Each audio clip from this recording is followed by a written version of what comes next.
Bonjour et bienvenue à tous.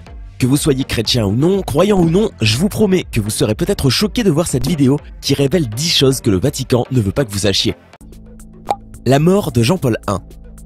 Un des plus grands mystères non résolus est celui de la mort de Jean-Paul I. Il a été trouvé mort après seulement 33 jours de pontificat et aucune autopsie n'a été réalisée sur son cadavre.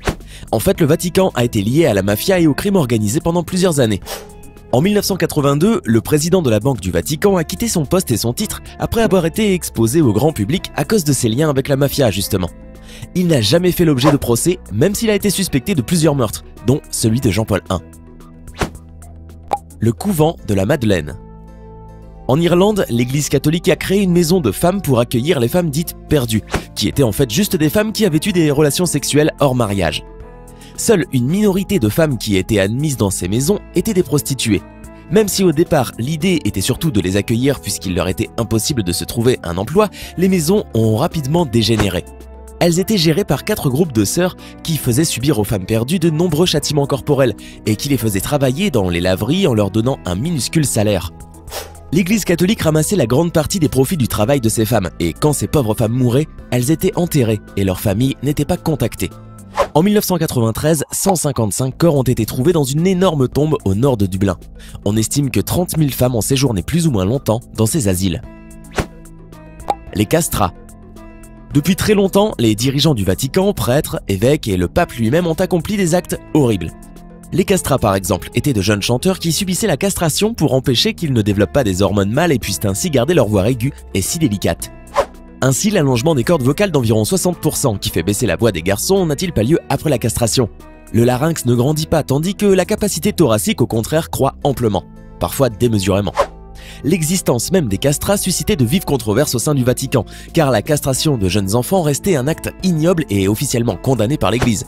Mais les castrats avaient une voix extraordinaire et puisque les femmes n'avaient pas le droit de chanter lors des messes, la demande du public et des fidèles de l'Église fut telle que l'on mit en place des structures officielles pour former ces enfants, les conservatoires. Des parents n'hésitaient pas alors à faire mutiler leurs enfants pour subvenir à leurs besoins et offrir à leur progéniture une vie meilleure. On n'hésitait pas à trouver un prétexte médical pour opérer, chute de cheval, hernie inguinale, même si les suites de l'opération étaient souvent fatales. Les archives donnent entre 20 et 80% de décès selon les praticiens. Pour ceux qui survivaient à l'opération, et donc la voix était à la hauteur des espoirs des maîtres de chant, la fortune était assurée. Ils se produisaient dans les théâtres dans toute l'Europe. Ils étaient prisés par la royauté d'Espagne, de France et d'Angleterre. Les compositeurs leur proposaient des rôles héroïques dans les opéras. Ils étaient adulés comme des rockstars et ils avaient aussi un succès certain auprès des femmes. Les castrats ne pouvaient pas se reproduire, mais avaient une vie sexuelle tout à fait normale. Il n'y avait donc aucun risque pour les femmes adultères. La pornographie pour tout le monde. Cette fois, le scandale prend source en Allemagne, la mère patrie de Benoît XVI, et met en cause la maison d'édition Weltbild, qui appartient au diocèse allemand. Le détail qui fait tâche, c'est que figurent au catalogue de ces publications des milliers d'ouvrages érotiques. Conclusion imparable, la pornographie si fermement condamnée par l'Église contribue largement aux 2 milliards de chiffre d'affaires affichés par la Weltbild, donc par les diocèses. Pire, il s'avère même que des dizaines d'œuvres de pédopornographie faisaient partie du lot. Le Vatican se retrouva donc rapidement impliqué dans un scandale d'exploitation et d'abus de mineurs, de pédophilie, de zoophilie, de nécrophilie et de toutes les pratiques sexuelles les plus horribles et les plus violentes que vous pouvez imaginer. Quand le monde découvrit les horreurs auxquelles avait pris part le Vatican, la sidération était telle que personne ne put y croire. C'est à ce moment-là qu'a choisi l'Église pour déclarer que ces ouvrages n'allaient plus jamais être distribués et qu'elle allait diligenter toutes les enquêtes nécessaires pour trouver les responsables. Chose qui n'arriva jamais pourtant. Aujourd'hui, ce groupe d'édition, propriété du Vatican, reste l'un des plus grands créateurs et distributeurs de pornographie dans le monde. Leur mafia. Bien que cela paraisse incroyable, il y a de sérieuses rumeurs qui laisseraient entendre que le Vatican serait actuellement l'un des pays où le blanchiment d'argent est le plus pratiqué, dépassant même le Panama et les Bahamas. Cela signifie que l'argent provenant de différentes organisations criminelles est amené au Vatican afin d'être blanchi en échange d'une commission très juteuse que les catholiques gardent pour eux, évidemment. Comment est-il possible que personne ne fasse rien à cet égard? C'est très simple, les dirigeants de l'Église catholique ont leur propre système bancaire, ce qui facilite grandement les choses. Personne n'ose les interroger et ils profitent pour leur part de la confiance des millions de croyants pour continuer à s'enrichir et même parfois commettre quelques crimes, le tout en toute impunité. Dégénéré, oui, mais satanique? Pendant longtemps, la rumeur sur du satanisme à l'intérieur du Vatican a persisté, Mais ce que très peu de personnes savent, c'est qu'un prêtre important a un jour fait des confessions terrifiantes juste avant de mourir. Malachi Martin a affirmé que dans l'église de San Pablo, l'enceinte la plus importante du Vatican, était menée des rituels destinés à vénérer le diable.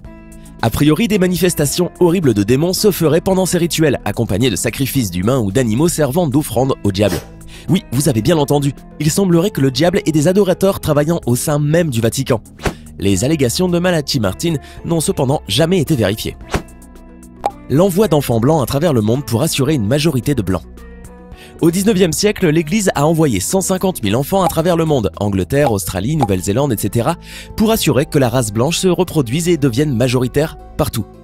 C'est le groupe Catholic Christian Brothers qui a eu cette idée et qui l'a rendue possible.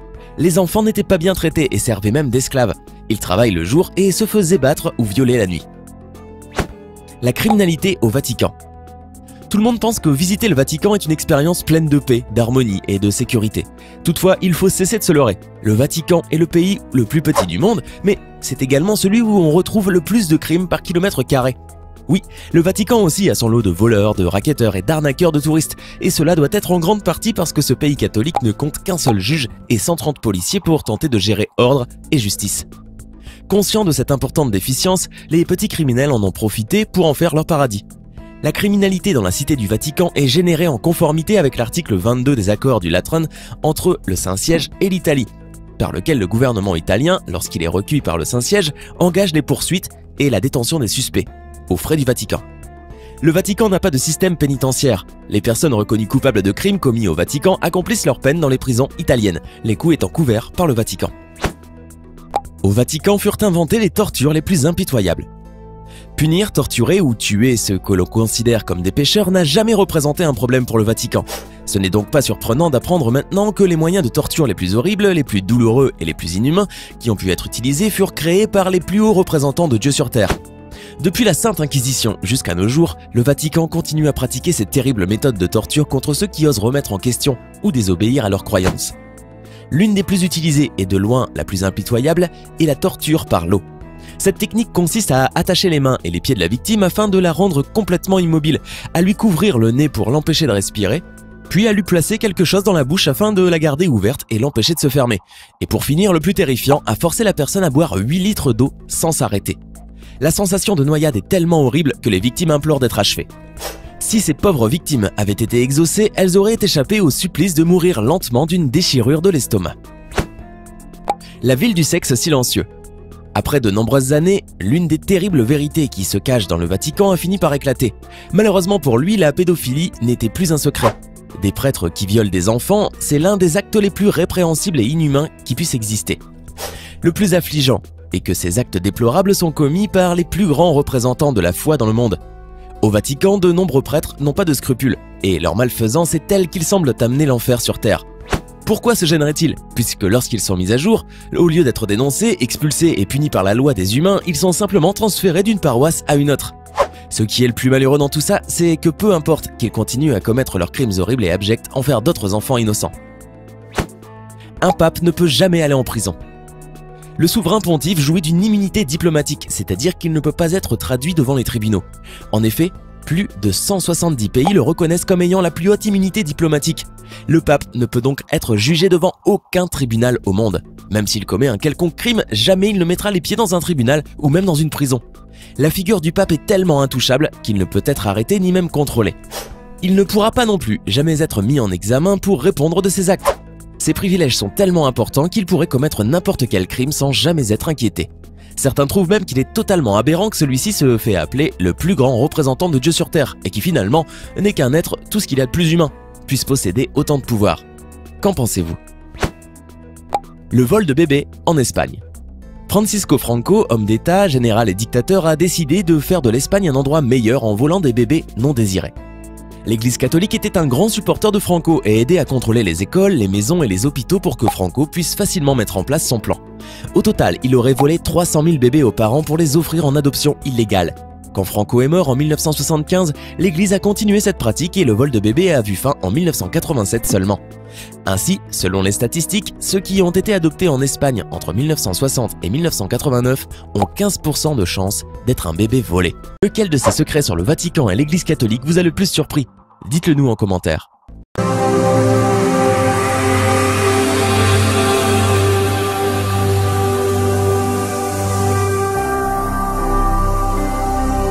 Jésus-Christ TV, vous connaîtrez la vérité et la vérité vous affranchira. Ne manquez pas de vous abonner à notre chaîne YouTube Jésus-Christ TV en cliquant sur le bouton s'abonner juste au bas de la fenêtre de cette vidéo. Ainsi, vous recevrez automatiquement nos nouvelles vidéos et vous ne raterez aucune. Vous connaîtrez la vérité et la vérité vous affranchira. Jean 8, 32.